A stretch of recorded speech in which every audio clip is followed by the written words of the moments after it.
Greetings and salutations. This is Jason Silverain, and today we're taking a look at Selene Apoptosis. Now, this does actually have an adult patch. You have to pay for it separately. I have not got that installed because I actually want to play the game without getting kicked off of Steam. And it is labelled under psychological horror. Well, that kind of genre anyway. But main question is, are you a cat person? Do you like cat people? The sound was driving him crazy.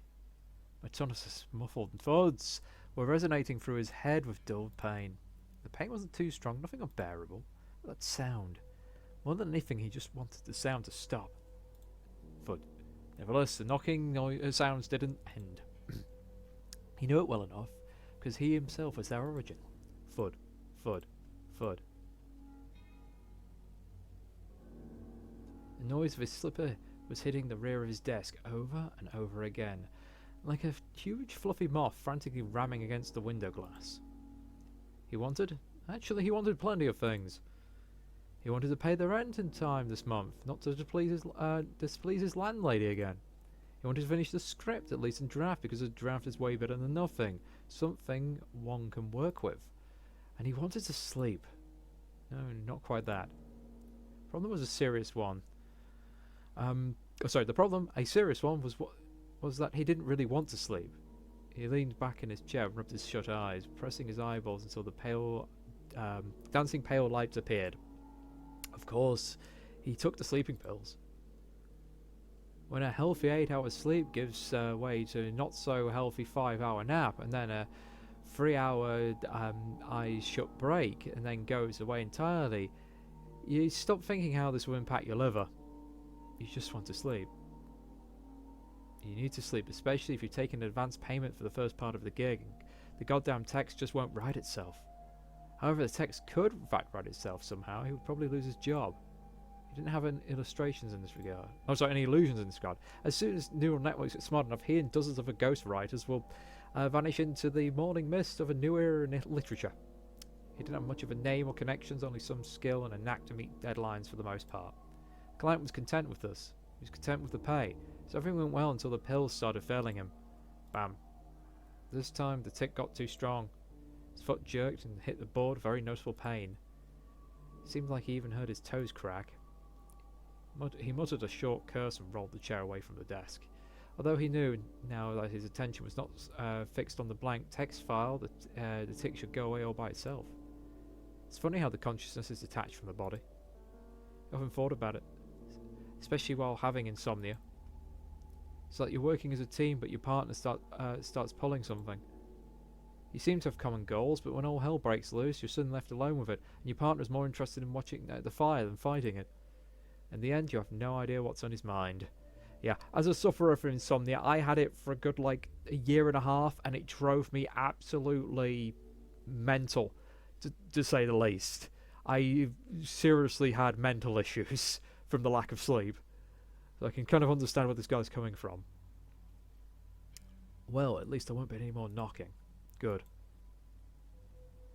A small window at the far side of the room flashed white for a moment. A storm? Now that he thought about it, the day was hot. Viscous, stagnant air filled the room. And this, and a barely audible squeak of an overheated network filter, he became sensitive to such things when he couldn't sleep for a long time, made the entire room seemed to vibrate a little, like a cocoon that was about to hatch. Actually, that did sound like a good line. He rolled back to the table and was about to write that thought down, but paused over the keyboard. He remembered the individual words and the general idea, but the sentence had already slipped away. Yeah, writer's block is also a horrible, horrible thing to have. This time the white light seemed to fill the entire room. Then a thunder followed, resembling a low guttered roar of something large and famished. Good Lord. He called to God way too often for someone who never goes to church. Just a habit inherited from his mother. Furious patter of raindrops pounded on his window. There's no way he could work like this. Not now. Maybe it's for the best. Since he was a little boy, he slept well during the storms. He had to seize the moment. He groped for a packer of sleeping pills. It's nice to have your working tools at hand. Popped the pills into his mouth and opened the window to hear the steady patter of rain. He went to bed and collapsed on top of his bed sheets, his clothes still on. He could tell by the sound of water that flooded the windowsill and was trickling down to the floor. He decided that was a small price to pay. He felt a pleasant chill of cloth beneath his cheek. The wavering haze was gradually fading from the room. Yet the sleep did not come. He tried to take off his shoes, change position, take a pillow, cover himself, throw the pillow away to the other side of the room. Nothing helped. He just laid there with his eyes closed. Through his closed eyes, though his closed eyes felt heavy, he knew it was an illusion.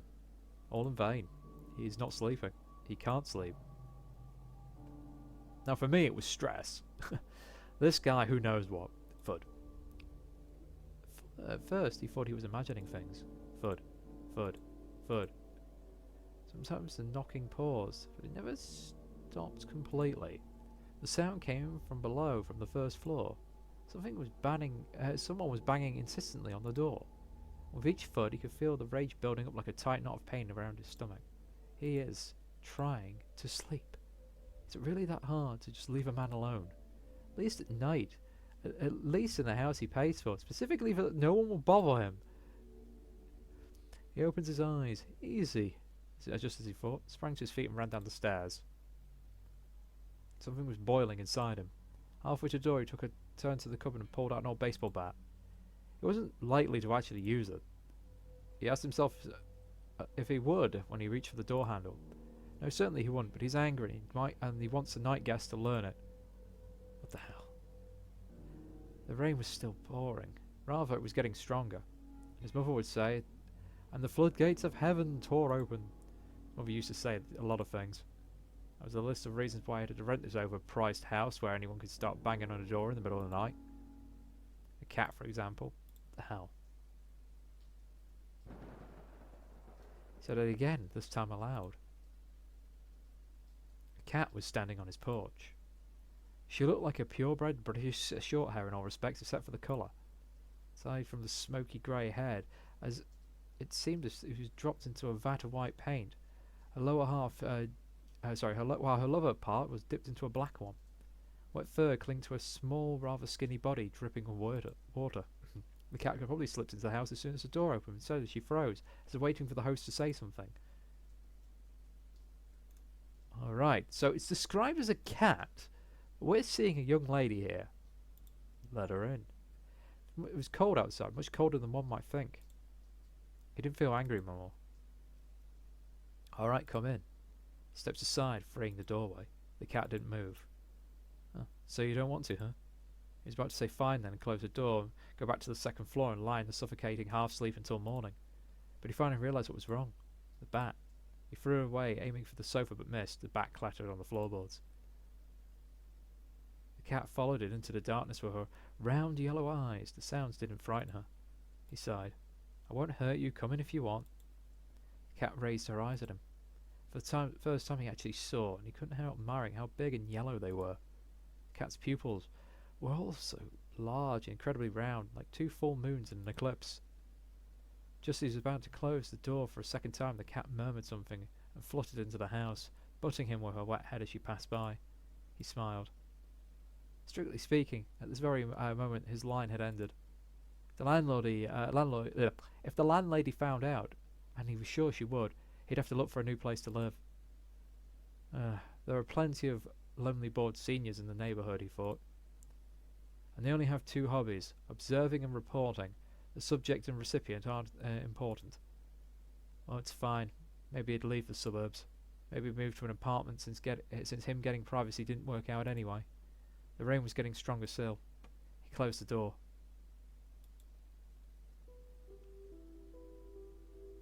The cat explored the house with cautious curiosity, stopping by different objects trying to understand their purpose.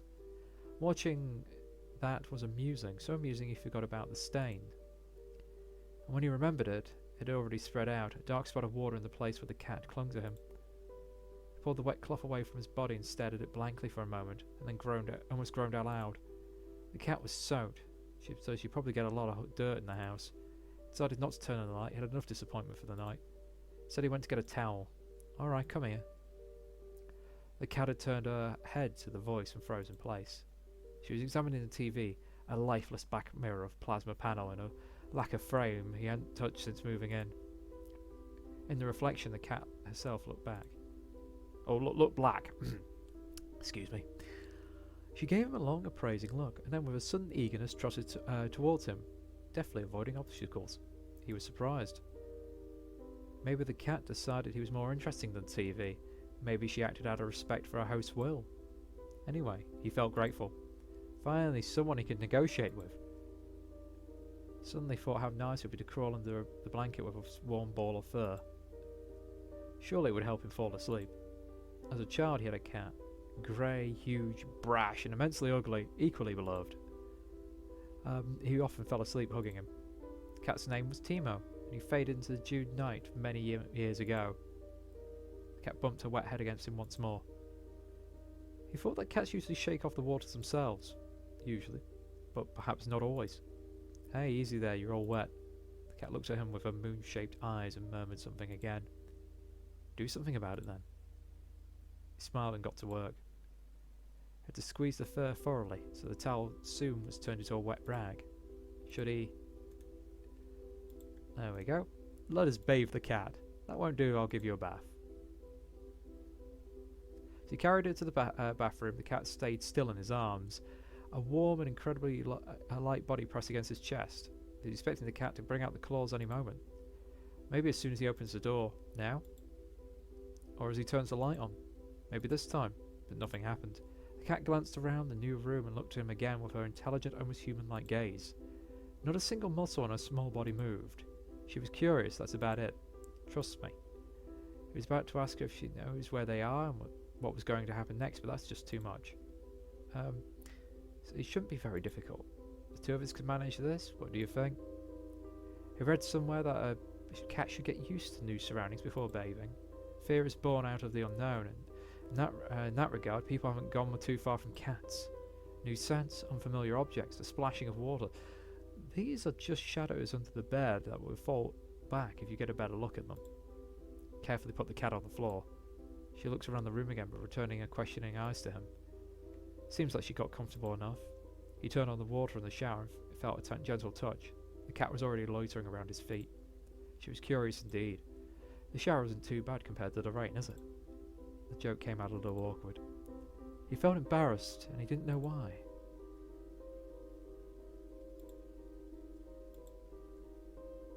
Gotta love those Mr. Cat facts. Oh, we can actually move this around? Okay. She's just a cat. Maybe because of how the water glistened on her skin, or how she was looking at him from under half-lowered lashes. She was actually watching. He met her eyes, and each time he felt shame burn through him, but that shame was thick and sweet. He was a little dizzy. His hands slid over her smooth, wet skin, and each time he would ask himself, was it really necessary? And he would feel her eyes on him, and his thoughts would melt, running down her thighs with lava, and disappearing between her neat toes. Okay, now it's gone from describing fur and the like into a very human-like description. What is going on here in terms of his mental capacity? Anyway, the bathroom shimmered, molten bright, pulsing with light or darkness. He felt like he was losing his balance, and his hand pulled away, but she returned and pressed it to wet, hot skin covered in a soapy veil. She guided it. A cat is fine too, apparently. Cat person, you love cats, cats love you back, apparently is the achievement. He can't remember how he ended up in the living room again. The cat was napping peacefully in his arms. He absentmindedly ran his hand down the cat's white back, tracing bumps of her spine with his fingers. Should get you some food. Let me see what I have. He got up, with a tad bit difficulty, nothing he couldn't handle. Still his body felt unusually heavy and unwieldy. He had to give the cat something to eat. He would lie down afterwards, and then hell, maybe he'd even fall asleep. Maybe he should have gotten a cat much earlier. A ball of fluff with a pair of moon eyes and a velvety voice you can always negotiate with. And that's about it. That's kind of funny. He would have avoided all that suffering if only he had a cat.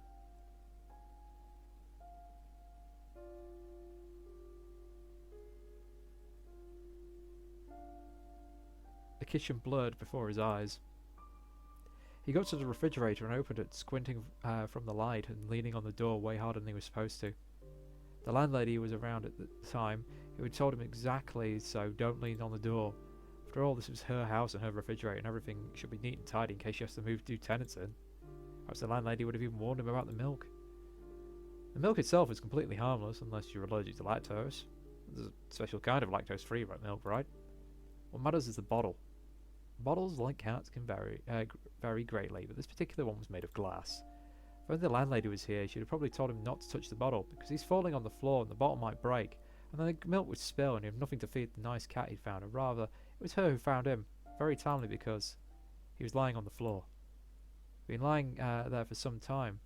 Would have been lying still if she hadn't felt the light touch of something hot and rough on his cheek. It was almost like a dream, of course, compared with sleep.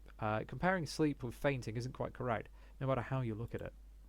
The floor beneath him was surprisingly cold, hard, and wet. Oh, hard, cold, and wet. He felt all of those 3 qualities clearly and was afraid to imagine what would happen if he tried to move. But he had to move one way or another. At least to see what's up, because something hot and rough was still sliding up his cheek, gradually creeping into his ear. He felt warm breath and a cautious bite. Ouch. He jumped on the spot. A shadow rushed to his side and calmly began to lap milk from the puddle.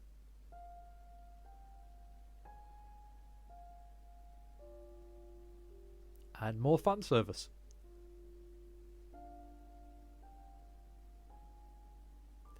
Now this is the picture you see quite a bit on the store page as well. Though no milk. Oh no, there it is. The cat. What are you doing? The cat looked at him briefly and licked her lips. No need to be this dramatic.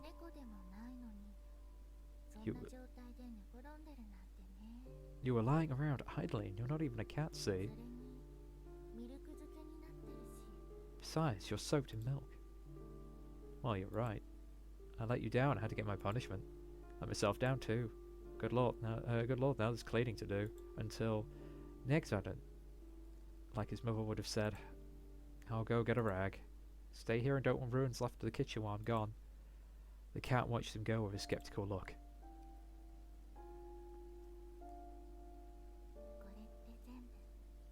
Aren't you the one been causing all the trouble so far?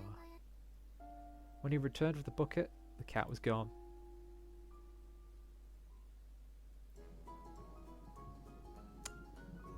Very big mood swing. The Theatre of presents How to Bake. In the kitchen, something exciting is happening. Take something. You will need a blade. Did you take the pills? Scratch out the entrails?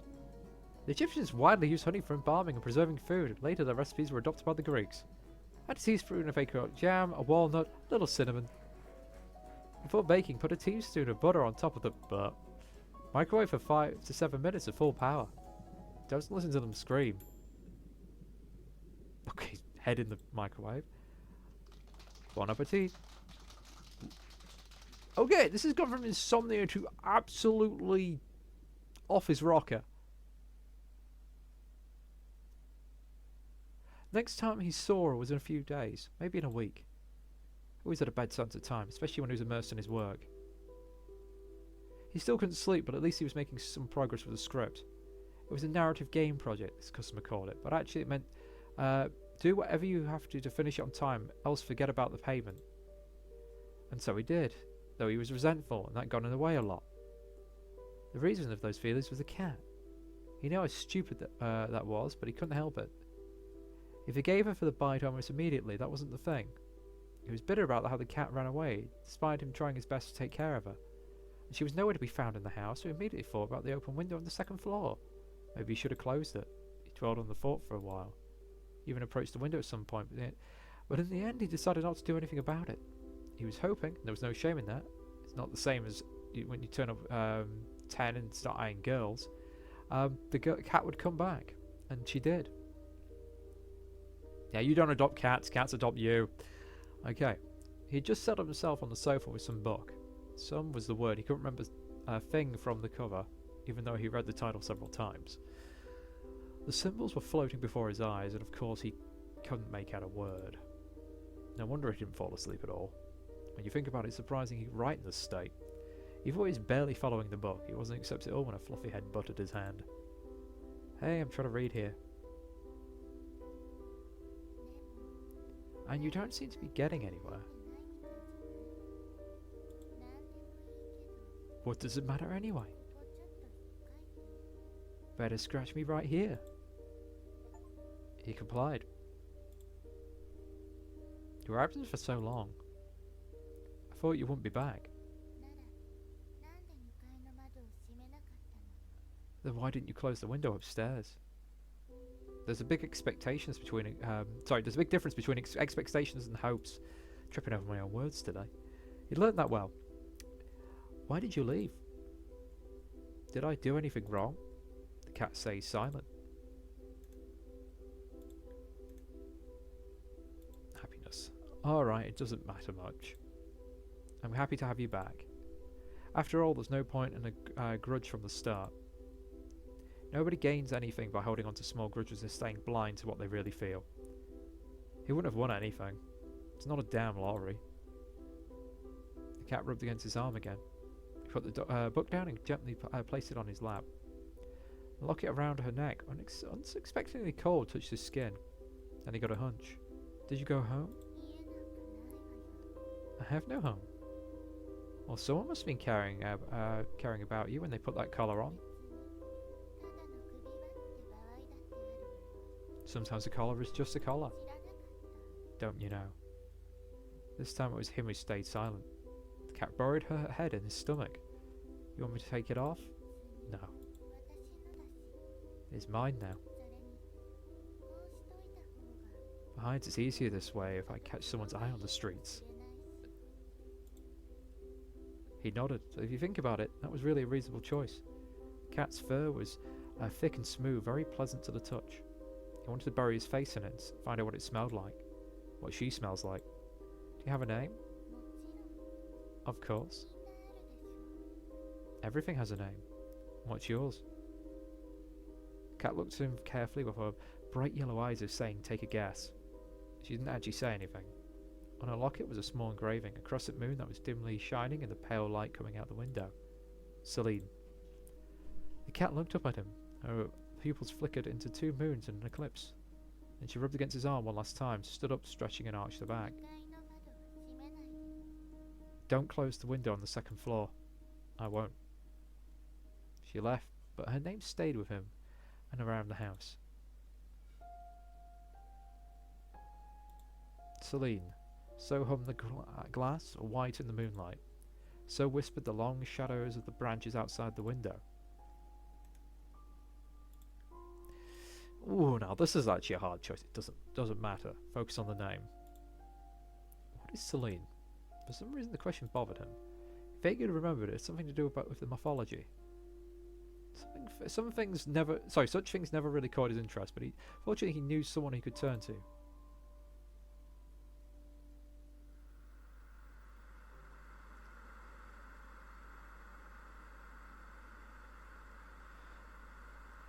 Alright. Are we going to have another strangely bizarre nightmare again? Meanie.